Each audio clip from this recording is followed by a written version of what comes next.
Senhores, a primeira palestra de hoje traz o tema Intraempreendedorismo Feminino, Redes Internas, Coletivo Consciente, Cooperação, Caminhos e Avanços.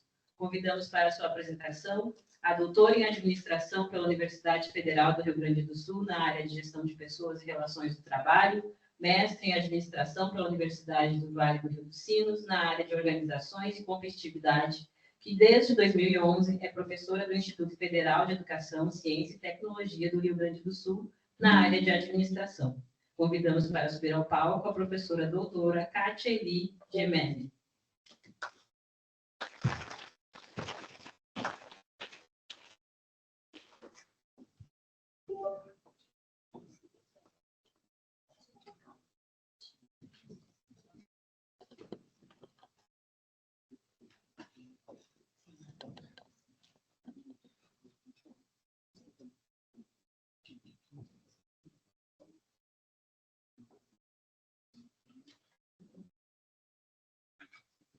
Já conectei aqui, você. Sim. Só precisa colocar em modo apresentação. Sim. Bom, boa tarde, então, a todas, todos aqui presentes. Quero começar agradecendo a Sara e a Lisandra por esse contato, para poder estar aqui com vocês hoje. Eu vou começar fazendo a minha audiodescrição. Então, eu sou uma mulher branca, cabelos curtos rosa, estou usando uma camiseta bege, escrito nada nem ninguém pode me parar. Sou uma mulher lésbica, professora então do Instituto Federal do Rio Grande do Sul. Estou aqui hoje para a gente ter uma conversa aí, um bate-papo a partir do que conversamos aí sobre o tema dessa semana, tá? Bom, então o tema, né, da fala é intraempreendedorismo feminino, redes internas, coletivo consciente, cooperação, caminhos e avanços. E aí, na nossa conversa, eu falei para a Sara e para a Lisandra, disse, nossa, em 1 hora, quanta coisa!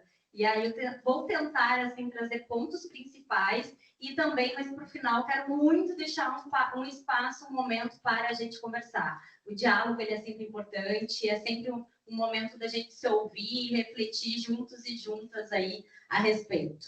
Bom, aí, alguns dos conceitos que estão relacionados, né? O intraempreendedorismo. Então, o que vai ser o empreendedorismo? Esse estímulo à criatividade e à inovação, redes internas, apoio, comunicação e compartilhamento, coletivo consciente, vai ser as crenças e sentimentos compartilhados, cooperação, ato de cooperar. Tudo isso está aí no título da palestra, muita coisa, mas a gente vai ver que tudo vai estar intimamente relacionado quando a gente fala aí a respeito de diversidade, principalmente no caso... Não está passando.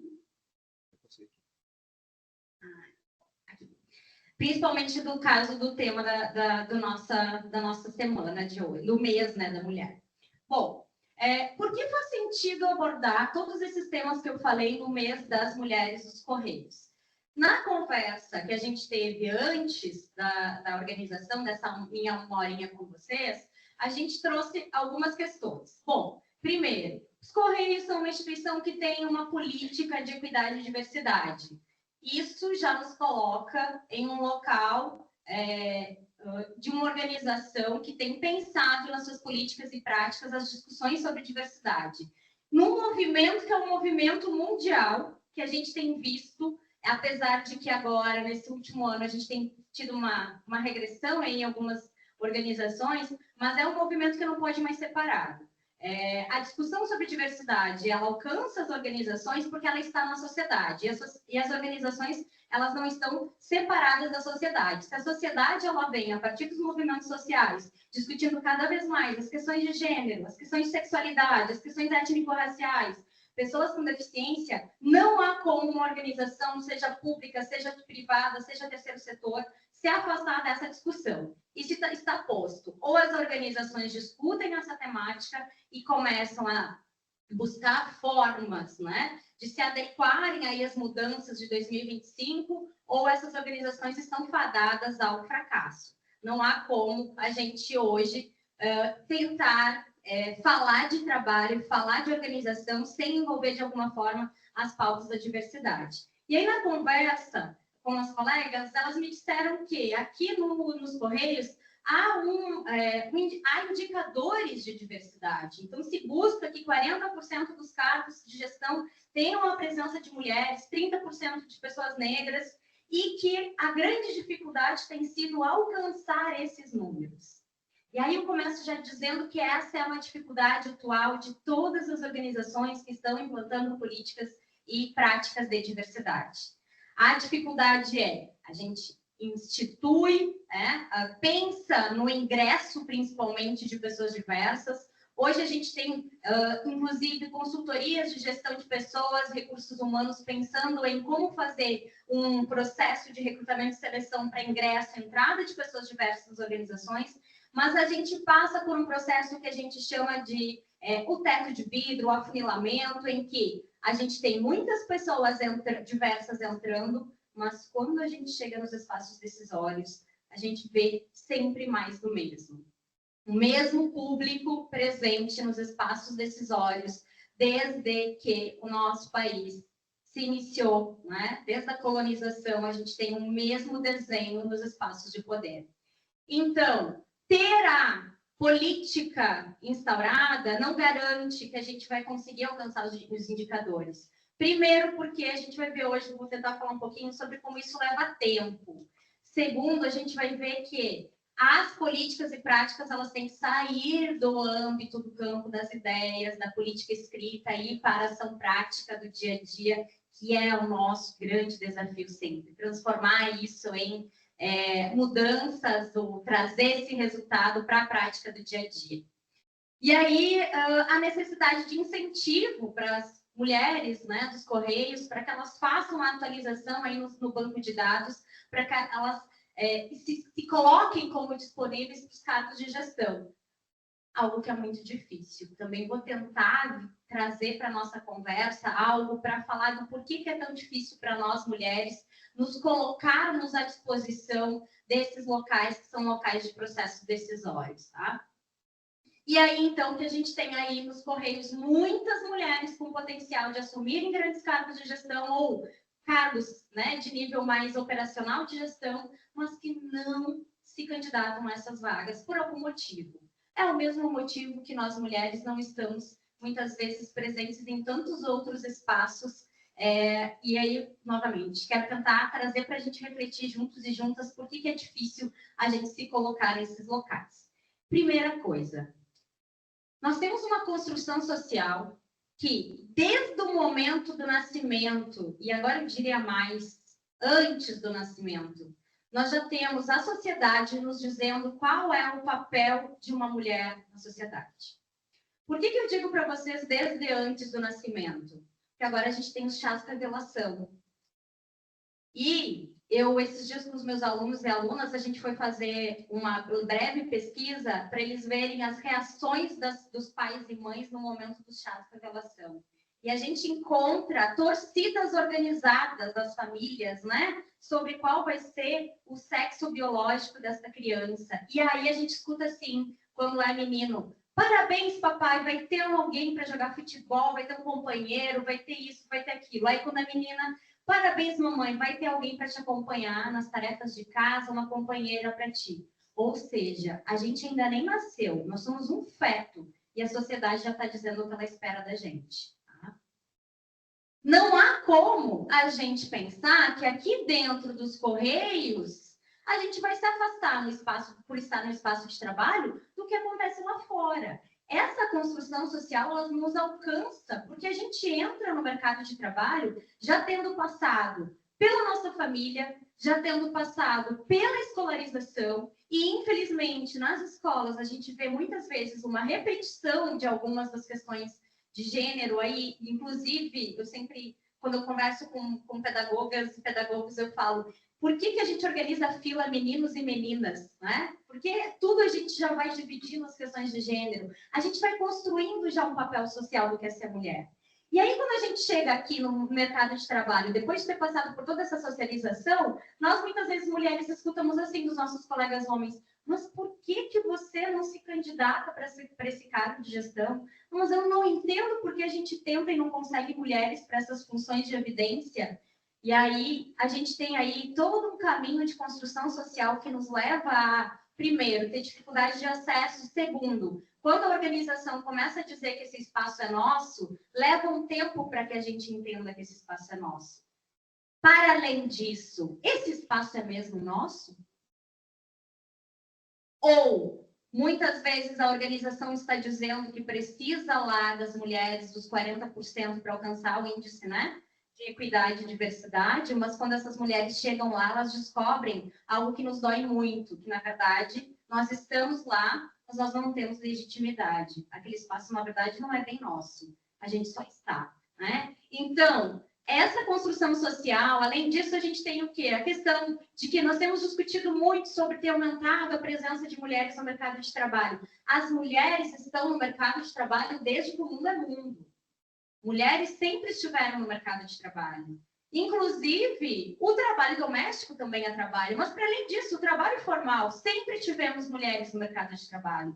A discussão que tem sido colocada agora é que a gente finalmente começa a ter mulheres em profissões e cargos que historicamente pertenciam apenas a homens brancos heterossexuais. Mas as mulheres sempre estiveram no mercado de trabalho.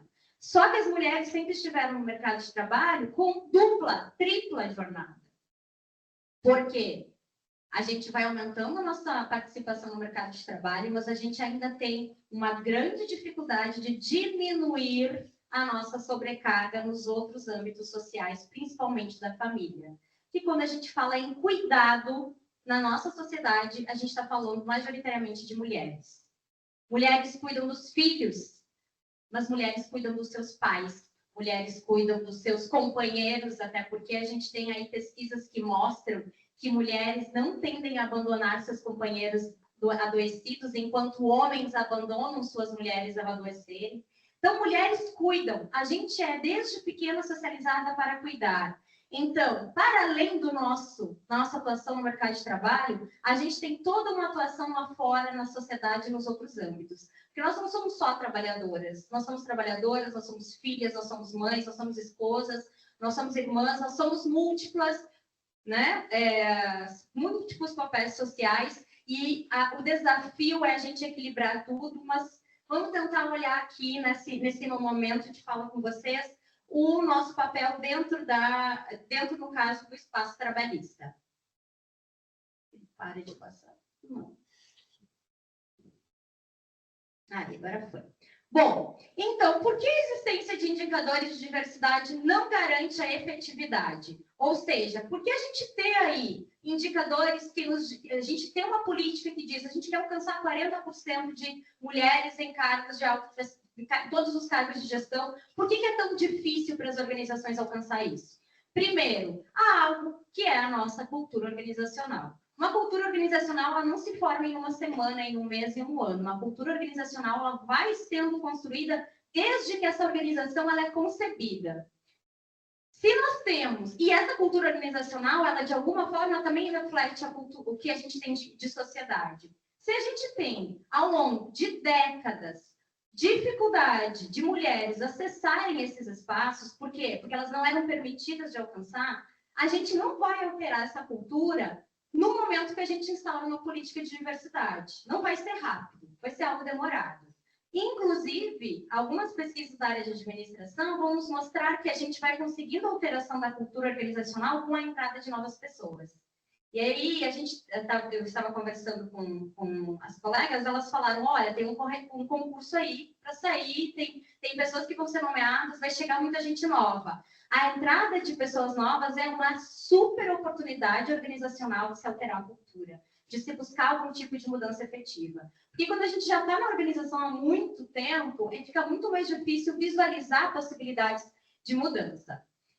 E essa cultura organizacional vai ser alterada quando a gente tem alinhamento entre as políticas e práticas, mas é alinhamento entre todas as políticas e práticas. Não dá para a gente discutir diversidade só aqui no mês da mulher. A gente precisa discutir as questões de diversidade de gênero em absolutamente todos os eventos e todos os momentos em que a gente tem algum tipo de discussão ocorrendo. Porque essas temáticas, elas têm que adentrar os nossos espaços e passarem a fazer parte de todas as discussões para que a gente consiga realmente uma mudança de cultura. Uma coisa que acontece muito no mês da mulher, a gente é muito acostumada a ser chamada para fazer as falas, para estar nas mesas de abertura, né?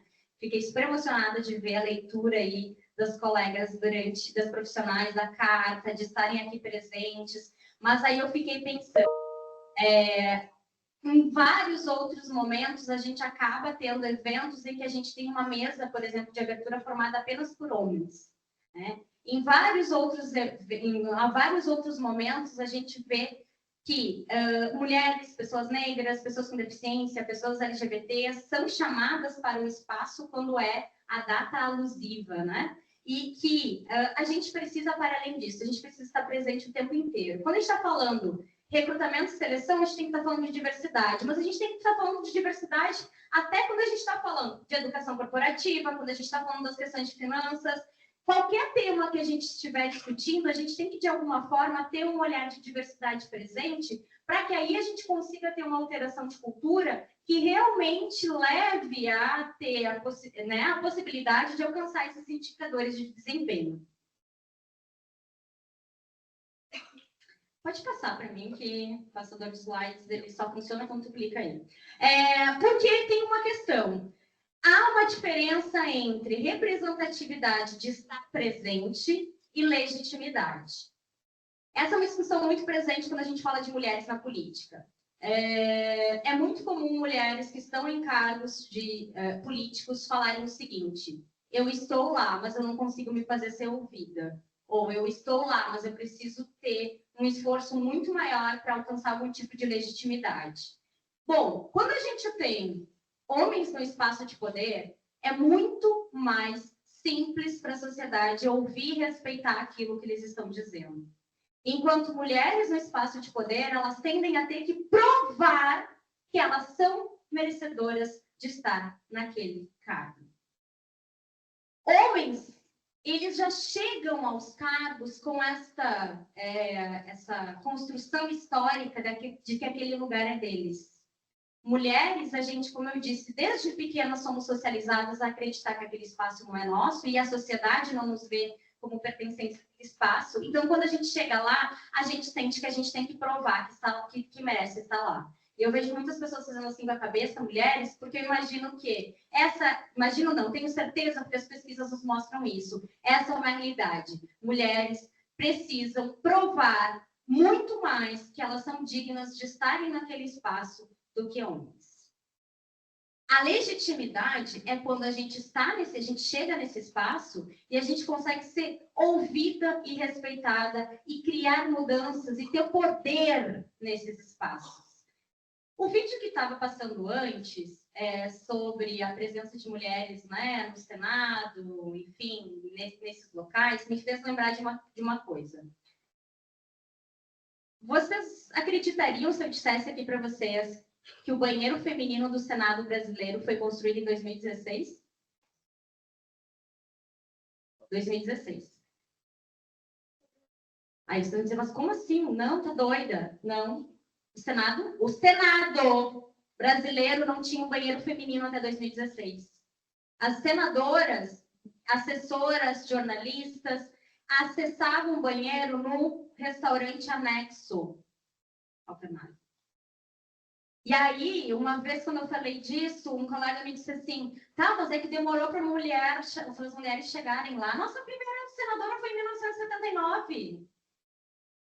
Quando nem o espaço físico do local no nosso país, que vai ser quem vai validar, né, quem vai vai votar se uma lei ela vai ser ou não implementada, não tem um banheiro para as mulheres, o espaço físico não permite que a gente esteja lá. A gente está dizendo, a gente está passando que mensagem para a sociedade? É que não querem que a gente esteja lá mesmo. Não é para a gente estar lá, tá? Aquele não é o nosso espaço. A gente sente, em termos de arquitetura, dificuldade enquanto mulheres de acessar alguns espaços. E se a gente colocar recorte, então, de raça, de deficiência, aí a coisa fica ainda mais difícil, né? Então, a gente não consegue acessar espaços no sentido físico, quem dirá no sentido de ter poder, do poder simbólico, do poder decisivo, né? E aí, a gente tem que tomar muito cuidado com uma representatividade que ela pode ser vazia, que a gente vai chamar aqui, tem um termo agora, que é o tokenismo, que é o seguinte: muitas organizações, elas colocam uma pessoa diversa lá naquele espaço para dizer, olha, a gente respeita, tá aqui, ó, tem uma mulher lá. Só que essa mulher não consegue nunca ser ouvida. E por que o termo tokenismo? Porque é isso, é como se fosse ali, olha, tá lá, não, a gente deixa assim, mulheres chegam no cara, olha lá, tem uma, mas essa uma não consegue ser ouvida, né? Ou algumas vezes essa uma que chegou lá não defende políticas que sejam políticas e práticas que sejam, né, feministas ou que sejam aí de apoio feminino, né?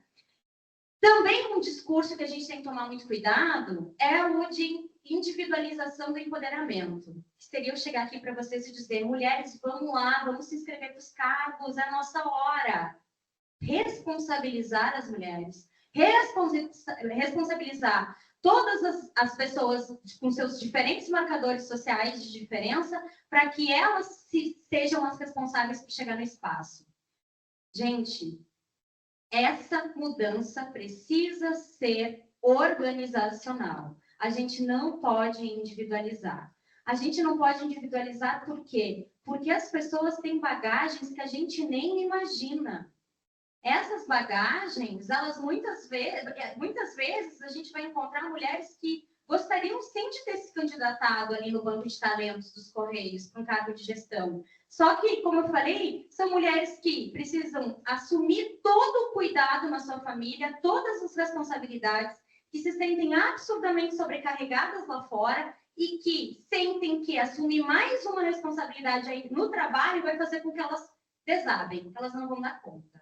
Então, não é uma questão simplesmente de querer ou não querer. É uma questão de, é possível? A sociedade está permitindo que a gente ocupe esses locais como um todo? Ou a gente só está chegando no espaço de trabalho e dizendo para essas pessoas, vão lá, se candidatem, assumam, entrem nesses espaços, mas não tem discutido as bagagens, as violências que elas passam fora do espaço organizacional e que passam também aqui dentro do espaço organizacional, que já vou comentar algumas. Pode passar para mim, porque realmente o caçador, por alguma questão... Quer atenção de novo agora? É porque eu acho que só quando tu clica, aí ele volta. Eu acho que ele está meio que entrando em modo... Bom, e aí, caminhos. Primeiro caminho é, a gente precisa treinar não as mulheres para que os espaços de poder sejam ocupados por elas. Antes, a gente tem que treinar os homens para que eles compreendam qual é o papel deles em fazer com que mulheres não consigam chegar a esses espaços. A gente precisa que os grupos historicamente privilegiados, no sentido de grupos que historicamente estiveram nesses espaços de poder, também passem por treinamento. Também não, que passem por muito treinamento. Porque se eu chego numa organização e eu simplesmente insiro pessoas diversas nos grupos, sem ter feito um treinamento desses grupos, é mais ou menos como jogar a ovelha aos lobos, né? A gente coloca a pessoa a ter que ela própria se defender de possíveis violências. A gente precisa repensar as nossas práticas nos nossos locais de privilégios. O que eu quero dizer com isso? Bom, se vai ter um treinamento para se discutir as questões étnico-raciais, sou eu, enquanto uma mulher branca, que tenho que participar e ouvir e aprender. Por quê? Porque eu estou no espaço de privilégio e no espaço que, historicamente, me coloca como uma reprodutora de violências. Então, sou eu que tenho que repensar. Por que quando a gente vai fazer essas discussões, a gente chama mulheres para ouvirem as questões que não permitem que mulheres cheguem aos espaços de poder? A gente precisa que quem está nesses espaços e de alguma forma tem agido para que mulheres não cheguem lá, que essas pessoas escutem, que essas pessoas compreendam. Eu chegar aqui para as mulheres presentes e dizer que mulher tem tripla jornada, todo mundo aqui já sabe. Por quê? Porque está vivenciando no dia a dia. Mas aí, a gente precisa que quem não tem tripla jornada entenda o que é uma tripla jornada. Que entenda o que isso impacta no nosso resultado do trabalho, que faça com que a gente chegue exausta no local, né? Ou que saia exausta do local.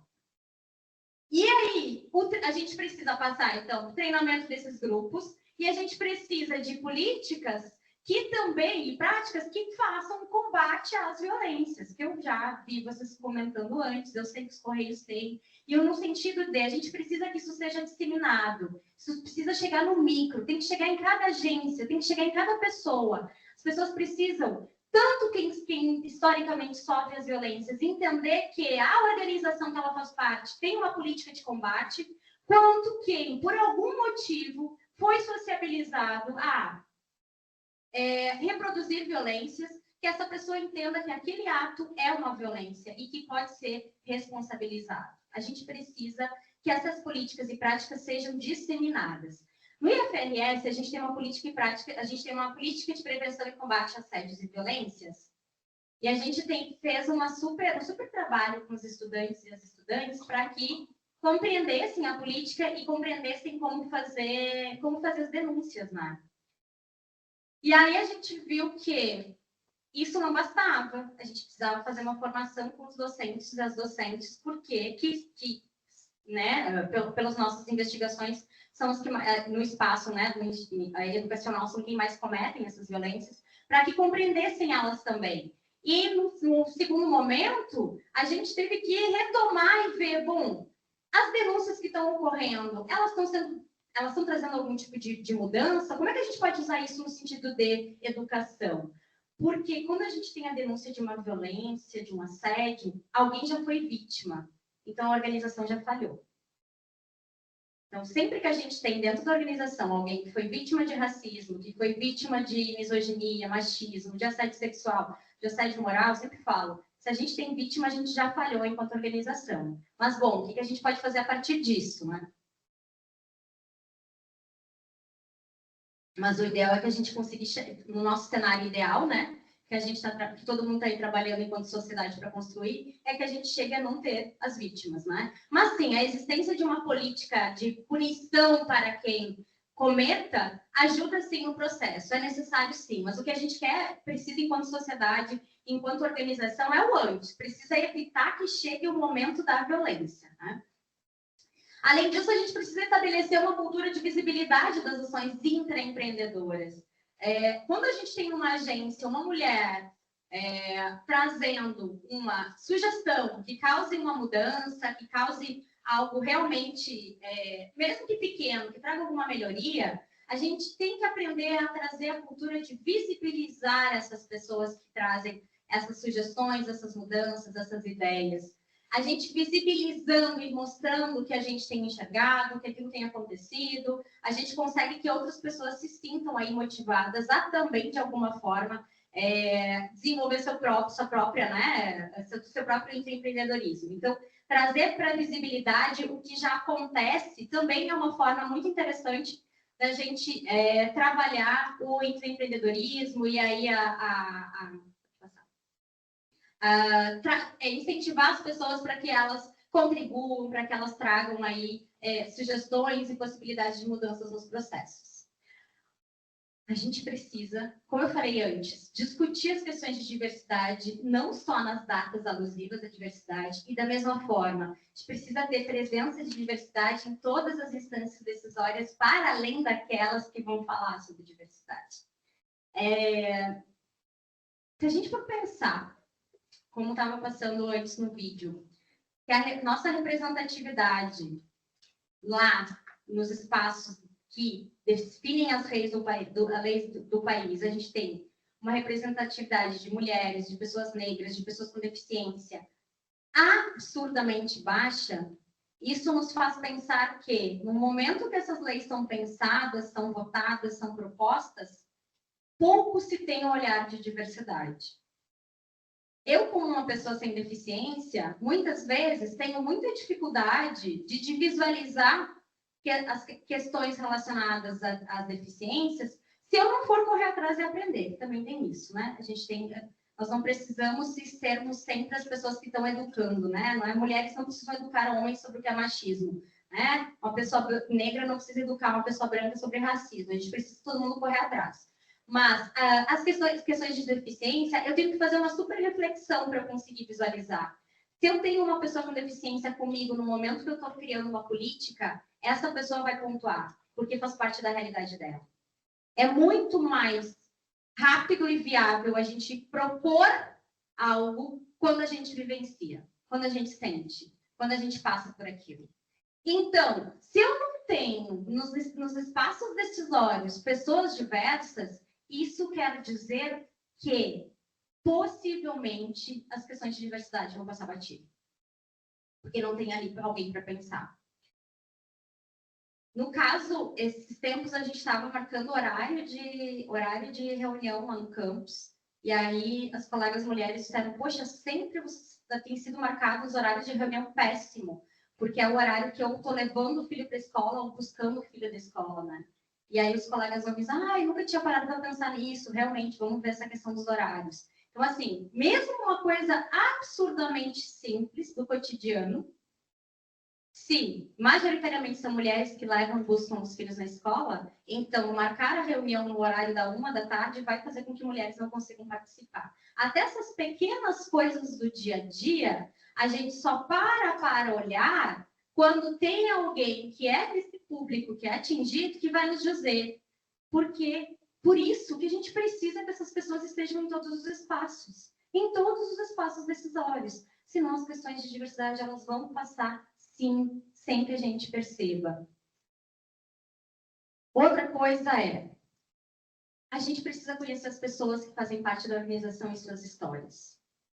Não dá para simplesmente eu chegar aqui, fazer uma hora de conversa com a equipe de gestão e dizer por que mulheres não se candidatam para os cargos. Não tem como. A única forma da gente descobrir isso é começando pela discussão lá na ponta.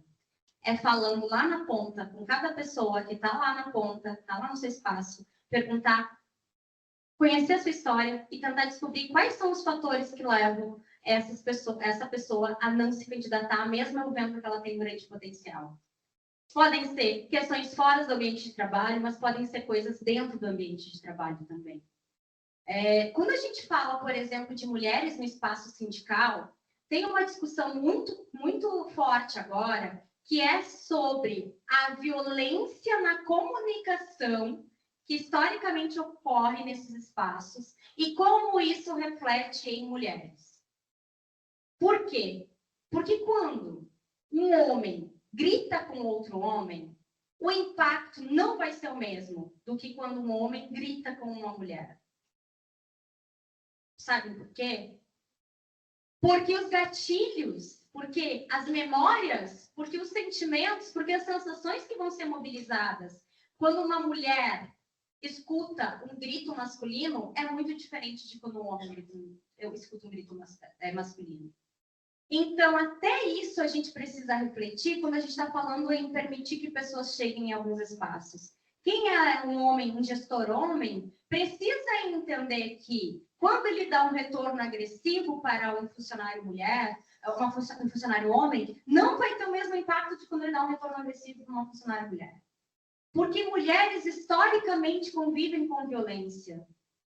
Porque a gente não sabe se aquela mulher que está naquele momento na nossa frente não ouviu na noite anterior uma voz agressiva dentro de casa para ela. Então, no espaço organizacional, a gente tem que lembrar que as pessoas não entram por aquela porta e as suas bagagens desaparecem. As bagagens, elas seguem com a gente. Então, os espaços, eles precisam se tornar mais acolhedores em todos os sentidos, no sentido da comunicação, principalmente quando a gente está falando do contato dia a dia. E aí é importante a gente conhecer quem são as pessoas que fazem parte de cada equipe, conhecer a sua bagagem, conhecer o que leva elas a querer ou não querer estar num espaço que seja um espaço de gestão, para aí a gente conseguir entender o que naquela localidade a gente pode mudar. Porque em uma localidade, a gente tem dificuldade de preencher o nosso indicador de diversidade, pode ser por fatores diferentes de outra comunidade. Então, a gente precisa fazer esse olhar, que é esse olhar do grupo, mas também o olhar individualizado das pessoas que fazem parte. E que eu sei que é muito difícil, tá, gente? Nossa, e como é difícil? Porque no dia a dia de trabalho a gente é atropelado pelas demandas, né? A gente tem passado por um período de precarização do trabalho em todas as instituições. Aqui, os Correios, eu sei muito bem, porque tenho acompanhado, estudo as questões de trabalho, a gente tem acompanhado o que tem sido a precarização dos Correios. Então, as pessoas estão sobrecarregadas. É difícil, é difícil. Eu sei que tem gente aqui que eu tô vendo que tá cochilando e eu tô pensando assim, gente, essa pessoa trabalha feito pra caramba, ela tá exausta. Talvez seja a primeira vez em muito tempo nas semanas dela que ela tá tendo meia hora para si, para sentar e respirar. Então, assim, a gente está sobrecarregada, estamos todos e todas, está todo mundo muito cansado. Muito cansado. Então, se a gente não tentar criar efetivamente ações e momentos e se cobrar para que isso aconteça, o dia a dia de trabalho vai nos engolir. A gente não vai conseguir. Não tem como. A gente precisa que isso entre como ação, que seja ação semanal, que seja ação diária, que vá para o micro, que saia do campo das ideias, que vá para a efetividade, porque senão o dia a dia de trabalho nos atropela e a gente não aguenta. Então, precisa que a gente olhe lá na ponta, quem está no dia a dia de trabalho, e encontre formas de alcançar essas pessoas para que a gente consiga uma alteração de cultura organizacional. E aí, gente, por último, a questão de incentivo das redes nos microcontextos. Formar redes no espaço micro, o que eu quero dizer? No nosso setor de trabalho, identificar quem são as pessoas que podem ser aliadas no sentido de rede, é muito importante. Que a gente, enquanto pessoas diversas, consiga ter essa leitura e identificar quem são as pessoas aliadas e criar essas micro-redes de resistência e de apoio. E cobrar mudanças em todos os espaços, do operacional ao mais alto nível estratégico. As redes têm uma força imensa. E aí, eu fico muito feliz de ver aí o grupo de trabalho de diversidade formado, porque isso é fundamental, isso vai se multiplicando. E que na ponta lá se formem também grupos que não precisa ter um nome oficial, mas que se formem esses pequenos grupos que a gente comece a visualizar, grupos de apoio, grupos de trazer a discussão, de chamar para discussão as questões de diversidade, tá? Porque não tem, volto a dizer, com uma organização em 2025, pensar que ela vai se manter na sociedade se ela não fizer esse olhar voltado para, cada vez mais, ver nos seus espaços decisórios mais altos, representatividade étnico-racial, de gênero, de sexualidade, pessoas com deficiência e para outras diversidades que a gente tem. A gente está vendo, a gente, né, trabalha, e aí quando a gente está falando de Correios, a gente está falando da organização que chega nos lugares mais inóspitos desse país. A gente está num país que é um país extremamente diverso. E nós sempre estivemos, nós, pessoas diversas, sempre estivemos aqui. E a gente sempre esteve trabalhando. E a gente construiu esse país. O Brasil se construiu, foi no sangue e no suor de trabalho feminino, no sangue e suor de trabalho negro, no sangue e suor de pessoas com deficiência. Esse país se construiu dessa forma. Então, está mais do que na hora desse país colocar essas pessoas nos espaços decisórios. Quem toma a decisão tem que ser quem, no dia a dia, carrega esse país nas costas. E, nesse caso, a gente precisa que quem tome as decisões cada vez mais sejam pessoas diversas. E, por último, isso não quer dizer que homens brancos heterossexuais não tenham que estar naquele espaço ou não sejam pessoas com capacidade de estar nesse espaço. Não é isso que a gente está falando. O que a gente está falando é que homens brancos heterossexuais sempre estiveram nesse espaço.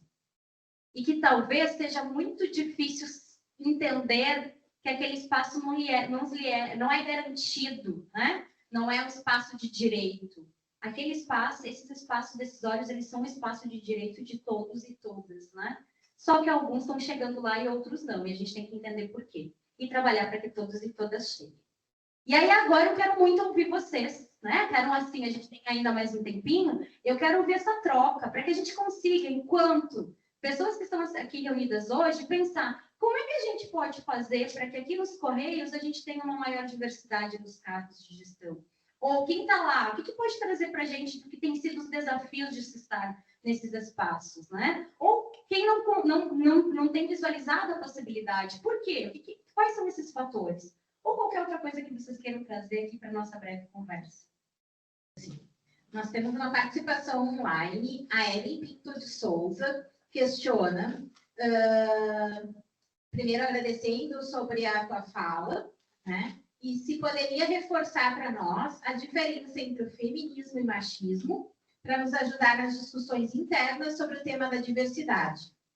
Certo. Bom, o feminismo, ele é a busca pela igualdade de direitos entre homens e mulheres, que mulher é a defesa dos direitos femininos, né?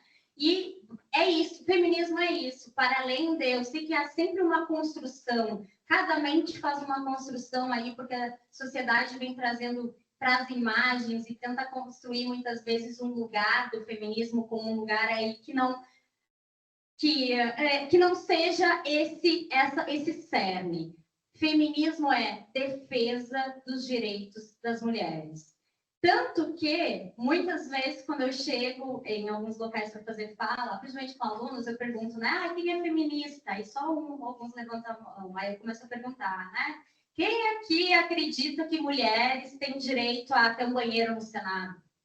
Quem aqui acredita que mulheres, né, têm o direito a alcançar cargos de gestão? Quem aqui acredita que mulheres têm direito a ter o mesmo salário do que os homens pelo trabalho que elas realizam? Quem aqui acredita que as tarefas domésticas devem ser divididas? Que o homem não ajuda, se mora na casa, nunca vou entender isso. Ah, ele ajuda lá em casa. Como ele ajuda? Ele não mora lá?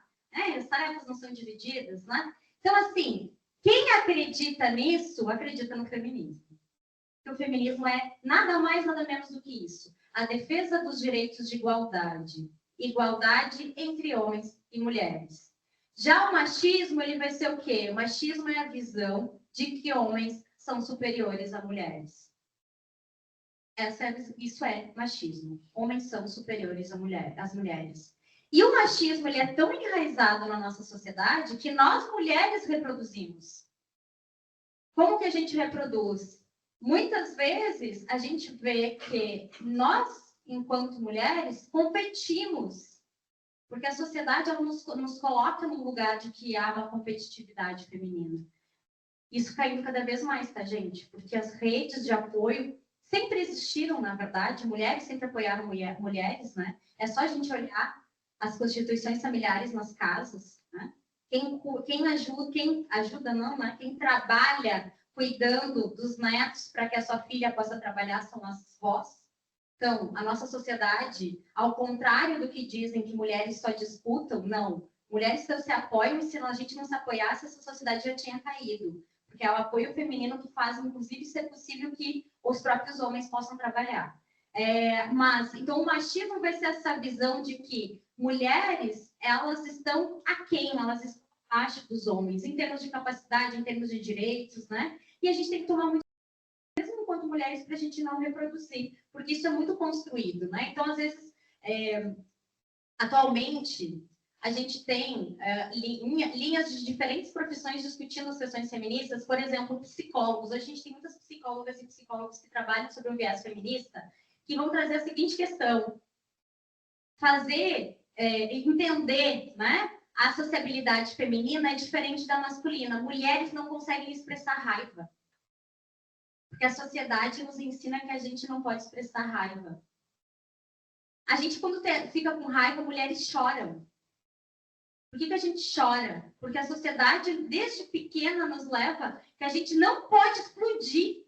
A raiva ela não é bem-vinda, né? Aí vem com não precisa...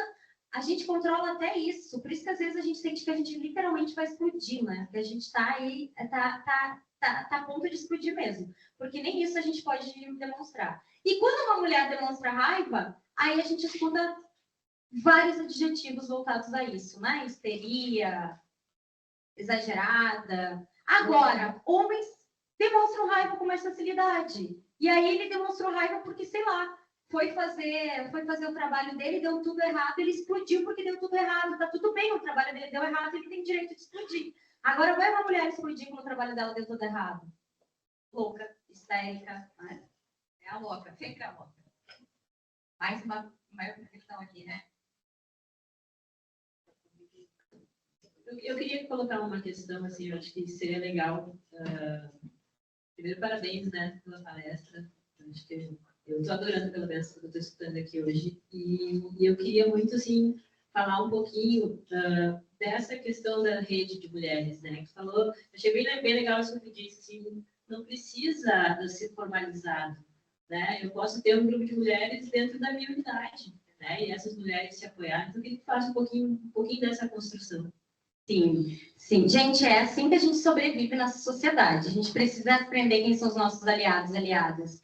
E mulheres, a gente precisa lembrar que a construção social nos leva a sempre diz que as nossas colegas a gente está competindo por aquele espaço. Por que isso se construiu? Porque é muito difícil uma mulher chegar lá. E aí, quando a gente olha mulheres tentando chegar lá, a gente pensa, só uma de nós vai chegar, né? Enquanto os homens, eles estão ali sempre com facilidade chegando.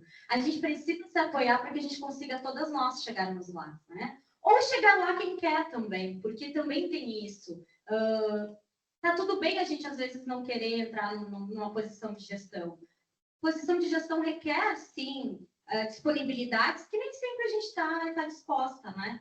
Mas, mesmo que não seja para chegar no cargo de gestão, para o nosso dia a dia de trabalho se tornar mais saudável, é muito importante a gente criar redes. E redes que entendam nossas dores, que entendam o que a gente passa. Então, essas micro-redes lá na ponta, elas fortalecem muito, muito mulheres, mas não só mulheres, né? Que a gente faça essas redes com as pessoas que a gente reconhece no nosso espaço como aquelas que a gente pode contar, tá? As redes do micro é que fazem realmente a diferença no dia a dia de trabalho.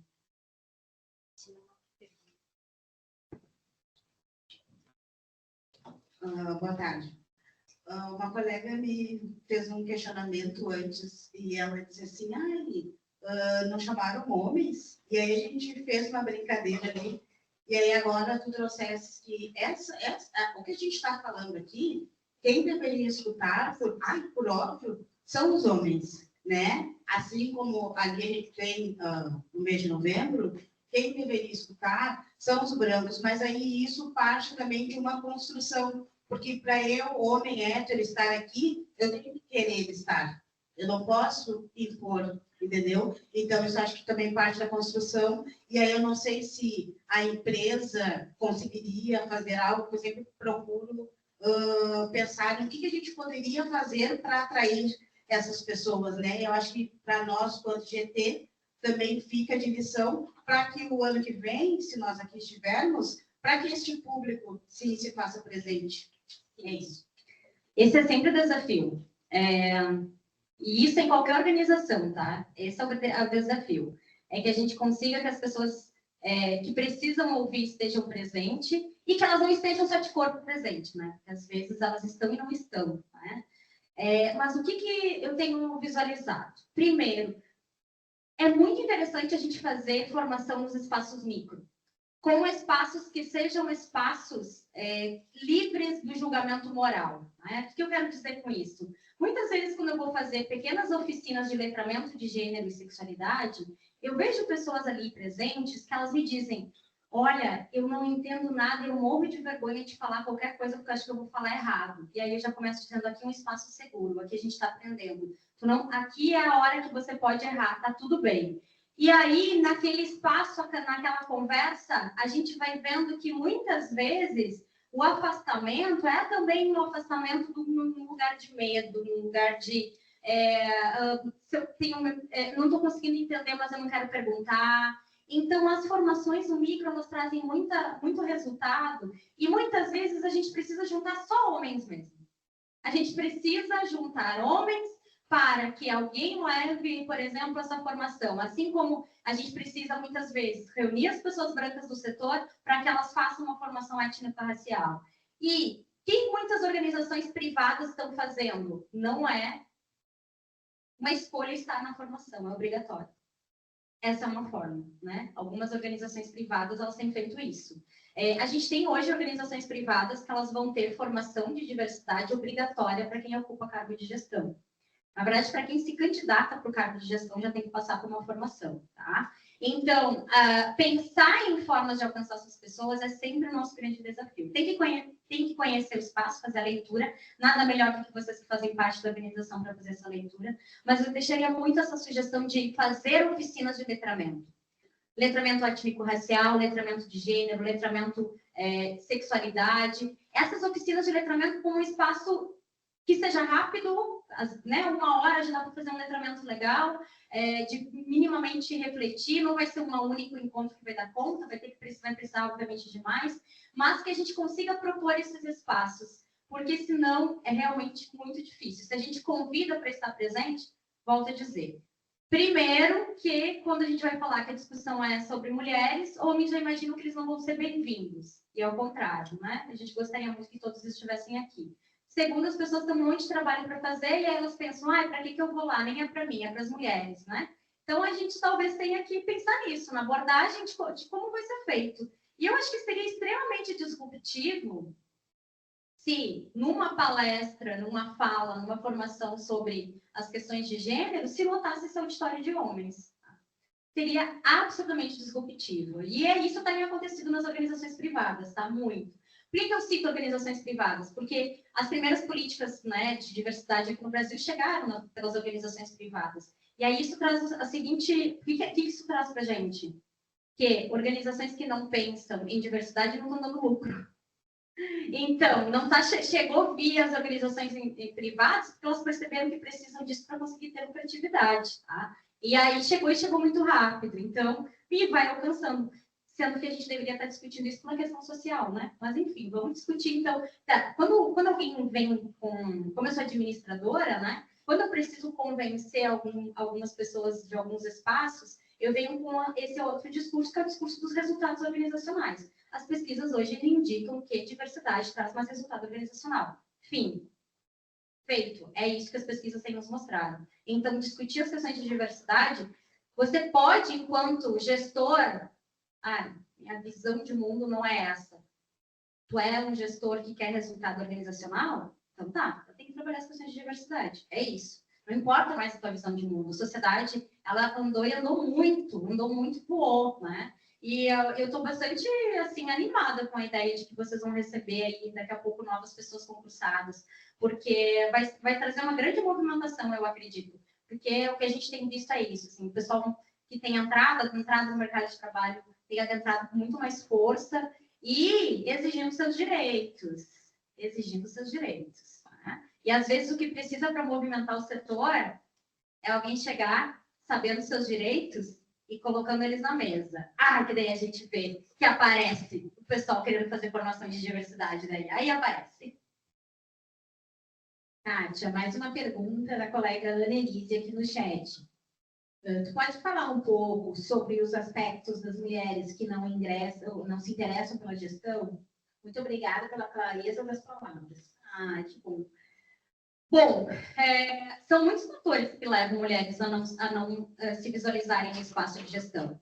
Espaço de gestão sempre vai ser um espaço de evidência e um espaço em que a gente tem que se indispor em algum momento, né? Então, já por si só, já exige da gente esse maior envolvimento aí físico, emocional, de tempo, né? Mas também é se colocar em evidência. E aí, quando a gente pensa que, historicamente, mulheres, conforme vão tentando chegar em locais de evidência, elas se sentem mais violentadas, assumir, às vezes, cargos de gestão é se colocar num espaço que a gente pode sofrer mais violência. E aí, volto a dizer, se a organização não oferece respaldo e subsídio, a gente está jogando as ovelhas aos lobos, né? Então, assim, se eu tenho uma equipe de trabalho que, historicamente, a gente tem conflitos de gênero fortíssimo, e eu chego como organização e digo, não, eu vou mudar isso colocando uma mulher na gestão dessa equipe, não vai funcionar. Eu vou colocar essa mulher num lugar que ela vai sofrer violência, né? Então, são muitos fatores. Nós não nos vemos como merecedoras daquele espaço. Mulheres são muito mais críticas sobre o seu trabalho. Isso também não é uma coisa que é meu achismo, é resultado de pesquisa. Nós, mulheres, somos mais críticas em relação ao nosso trabalho. A gente tem mais dificuldade de acreditar que o nosso trabalho está sendo bem executado. Tá? A gente precisa muito mais de validação externa do que homens. O que quer dizer isso? A gente vai ter certeza que o nosso trabalho é bom quando a gente recebe feedback, retorno de alguém dizendo que o nosso trabalho é bom. Porque nós sozinhas, nós temos muita dificuldade de entender que o nosso trabalho está sendo bem feito. A gente é muito mais dependente de validação externa. Por quê? Volto a dizer, somos socializadas desde pequenas dessa forma. a buscar essa validação, né? Então, é muito mais difícil para a gente se visualizar como boas o suficiente para chegar naquele lugar, né?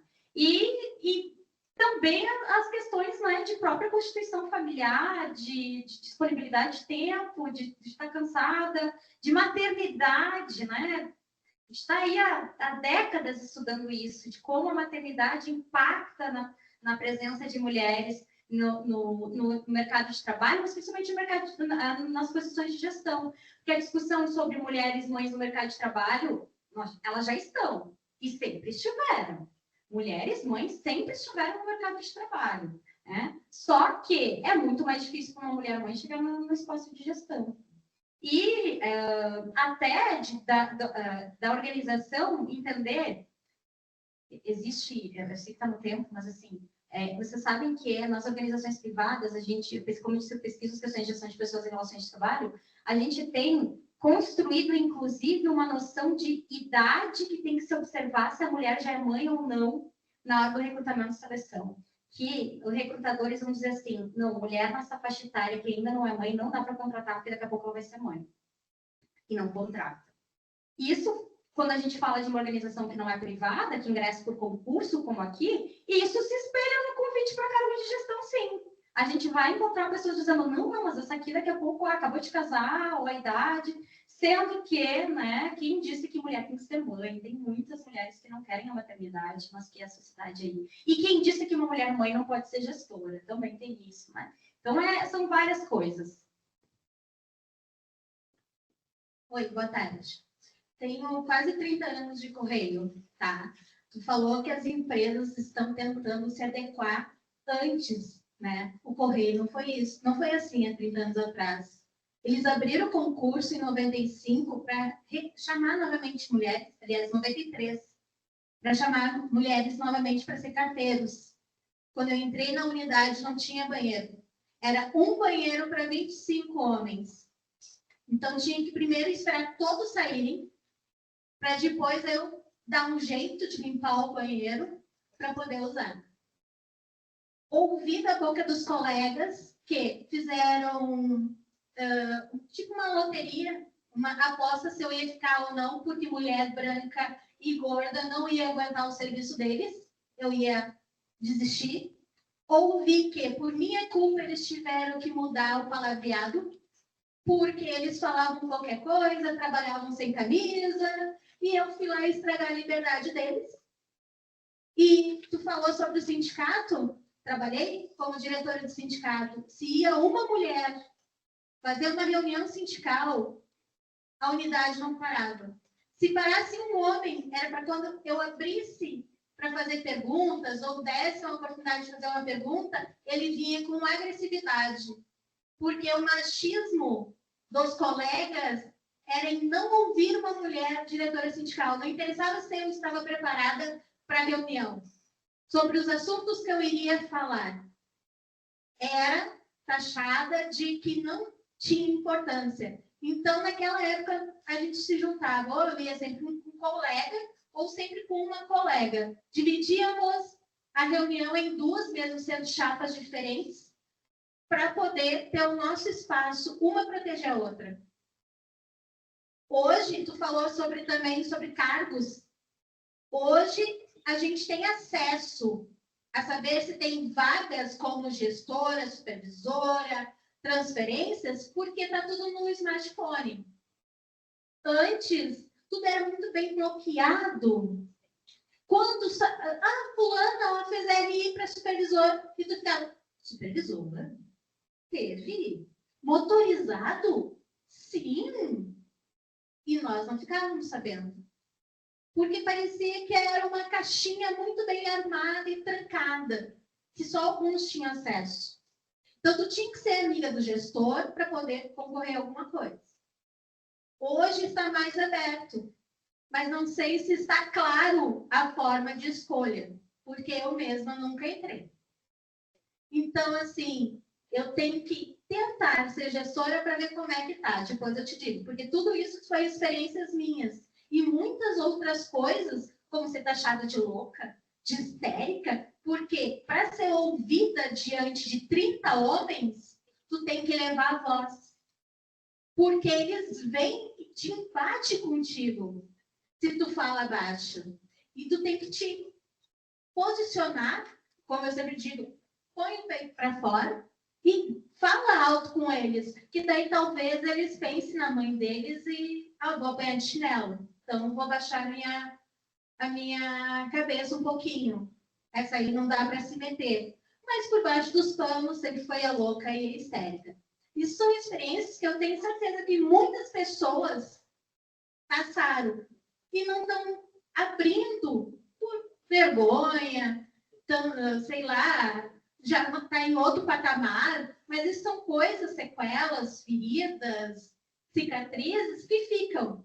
E é uma oportunidade de a gente colocar para que elas não mais aconteçam, tanto dentro dos Correios, como em outras empresas que a gente vai atuar no futuro.